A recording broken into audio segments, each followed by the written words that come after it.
અમદાવાદથી સમાચાર વેજલપુરમાં ફ્લેટની ગેલેરી ધરાશાયી થવાની ઘટના બની છે।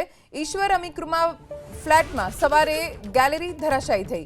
2 માળના મકાનમાં કોઈ રહેતું નહોતું। જર્જરિત ઇમારત હોવાથી કોર્પોરેશનને નોટિસ આપી હતી।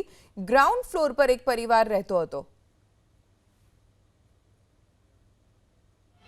પ્રશાસને અહીંયા આગળ જ્યારે ભયજનક મકાનની જાહેર ચેતવણી આપી દીધી હતી, તેમ છતાંય કોઈ કામગીરી કેમ ના કરવામાં આવી?